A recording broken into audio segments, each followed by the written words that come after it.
Do not watch them hunt. It was never written as an official order and never appeared in any handbook, yet it spread as a quiet warning through U.S. intelligence circles. When the Australians operated at night, you were supposed to look away today. We peel back the layers of what historians later called planned blindness and step into a chapter of the Vietnam War that stayed classified for decades. This is the story of the Australian SAS night operations. These men were not ordinary soldiers. They were known as the Jungle Ghosts men, who blended so completely into darkness that even Allied forces struggled to see them as human picture. Elite patrols that spoke no words for up to 14 days, men who abandoned speech hygiene routine, rations and every marker of modern life to become pure predators. Their efficiency was devastating across 6 years of non-stop high-risk missions. They lost only 2 men in the field. Declassified reports recorded kill ratios as high as 52. One, though the real figures were likely even higher, defying standard military logic.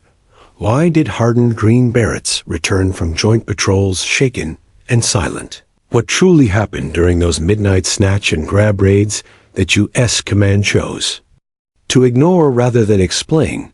This is the account of the most effective unit of the war of institutional pride that cost thousands of American lives and of the heavy psychological toll paid by men who went so deep into darkness they could not fully return. Stay with this story, because the reality of how these men hunted is far more unsettling than fiction. Summer 1967, at Nui Base in Phuoc Thu Province, a U.S. Army intelligence officer newly arrived from Saigon stepped off a Huey onto the blazing landing pad and immediately slapped his hand across his face. The smell struck him like a ruptured barrel of rotting fish left in tropical heat.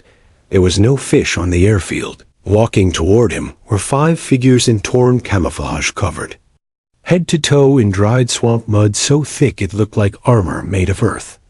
Their faces were masked by black sludge. Their eyes were hollow, unblinking, fixed on nothing alive. These were not prisoners pulled from tunnels. They were not dazed infantrymen returning from a bad firefight. They were operators from the Australian Special Air Service Regiment, coming back from a 30-day deep penetration reconnaissance mission inside the heart of Viet Cong territory. For an entire month, they had remained behind enemy lines with no radio transmissions, no hot food, and not a single spoken word. Later, the intelligence officer wrote one sentence in his classified report that would circulate through Pentagon briefing rooms for years. He wrote that these men smelled of swamp water and iron, that their eyes no longer blinked, and that it was impossible to tell if they were still human. That report spread. Soon an unofficial term began appearing in Allied staff documents across Southeast Asia.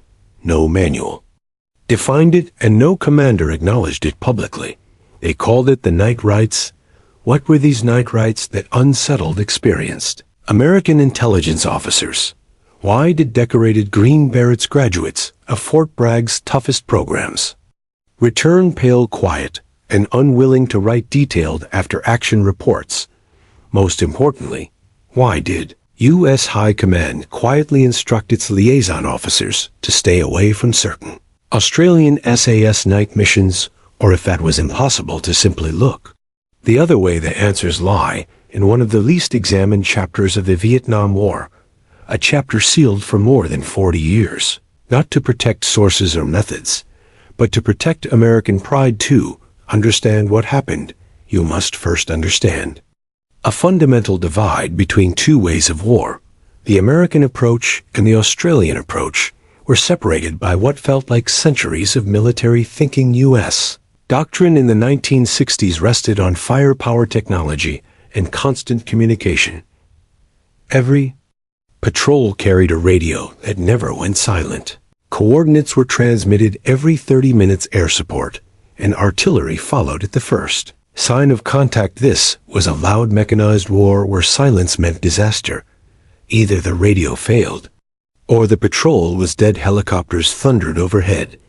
Radios filled the air. The American war machine announced itself to the jungle like a freight train 60 kilometers away. The Australians operated by an entirely different philosophy, one that overturned everything the Pentagon believed. The Australian SAS followed what Allied documents later called the doctrine of absolute silence. This was literal, not poetic. Teams of 5 or 6 crossed the wire at Nui Base and disappeared into triple canopy jungle for 5 to 14 days. From the moment they stepped out, they stopped speaking completely. Communication relied on more than 100 precise hand signals. These conveyed movement, enemy strength, ambush positions, water sources, and even the mental state of each operator. An entire language of war existed without sound, transmitted inches apart in pitch-black jungle. This discipline was only the surface for American signals intelligence units. Silence meant catastrophe. Yet, when SAS patrols deployed, their assigned radio frequencies went dead for days. By NATO standards, a patrol silent for 24 hours was presumed destroyed or compromised. Rescue forces should have launched immediately each time. The Australian liaison desk calmly responded that everything was normal. They simply did not talk. This baffled American professionals raised on constant connectivity, yet those silent patrols consistently outperformed million-dollar sensor systems. They found Viet Cong camps and supply routes more accurately than aerial photography. They detected troop movements days before radar systems did. They executed ambushes with casualty ratios so extreme American officers demanded audits. Declassified reports later confirmed ratios approaching 50 enemy killed for every Australian lost. These numbers shattered Pentagon analytical models. How could lightly equipped Australians without air support radios or artillery outperform the most technologically advanced military on Earth? The answer lay beyond silence.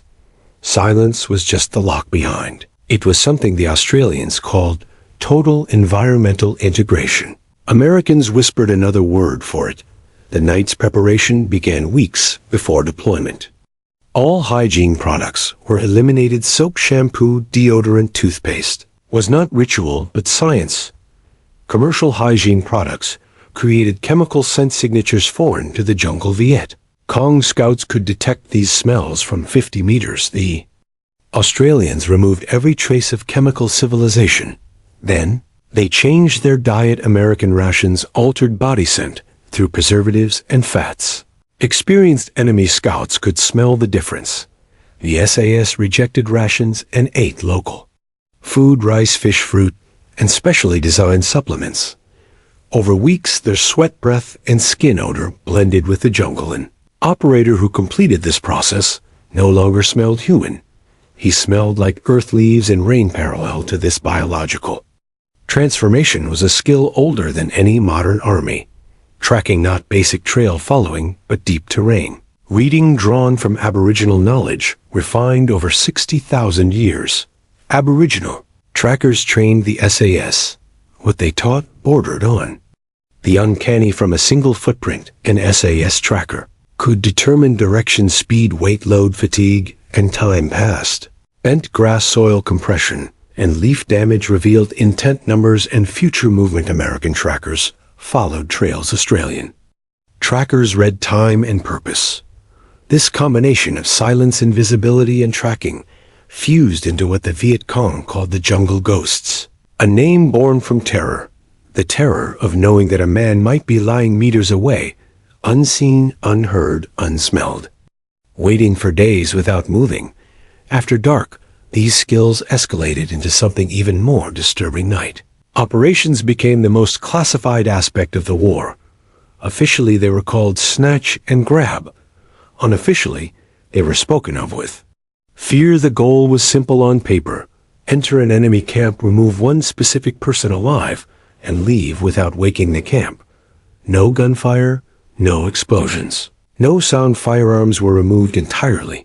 Teams carried knives, wire garrots, and heavy clubs. Movement was measured at 1 meter per minute. The final 100 meters to a camp could take 90 minutes of crawling. One mistake meant death, with no rescue in the Iron Triangle, an area Americans avoided without massive bombardments. 6 SAS men entered, armed only with knives. Their target was a Viet Cong deputy battalion commander. They observed the camp for 2 days, memorizing every detail. At precisely the calculated moment, 3 men advanced. The sentry was silently killed. The target was drugged, restrained, and removed without a sound. 40 armed enemies slept through it. By dawn, the team was kilometers away. This was not unique. From 1967 to 1970, the SAS conducted over 100 such raids. Success rates exceeded 80% with 0 friendly losses. No American unit could match this for decades. The other side of their doctrine was the ambush. Teams froze at trail intersections for up to 6 days without moving. They ate, imperceptibly relieved themselves in place, and became part of the forest. When the enemy entered, the trap fire erupted at point-blank range, lasting minutes. Before silence returned, American officers did not describe admiration. They described fear. After weeks of silence, filth, and knife fighting, the Australians no longer seemed human. Their eyes fixed unblinking, a predatory stare. One American captain wrote that he stopped seeing them as people and began seeing them as the jungle itself. This led to the strangest unwritten directive of the war. When the Australians hunted at night, do not ask, do not go, and do not write about it. The Pentagon knew everything, but chose planned blindness. The results were useful. The methods were unacceptable for Congress. But the cost was severe. Many could not return psychologically. PTSD rates were higher than regular infantry, despite fewer casualties. Could not sleep in beds, could not stand. Smell of soap, could not rejoin civilian life. As one psychiatrist wrote, they went so deep into the skin of a predator, they forgot the way back. The Pentagon ignored the lesson. Small silent groups were more effective than battalions with tanks and napalm. Pride prevented learning only. Decades later in Afghanistan, did American forces rediscover what the Australians had already mastered. Then Viet Cong feared what they could not see or hear. The Pentagon locked the truth away. The Australian SAS lost 2 men in 6 years too. The numbers speak louder than words. The Americans were afraid to look. The Viet Cong were afraid of the dark, and the Australians worked silently, where rules ended and survival began.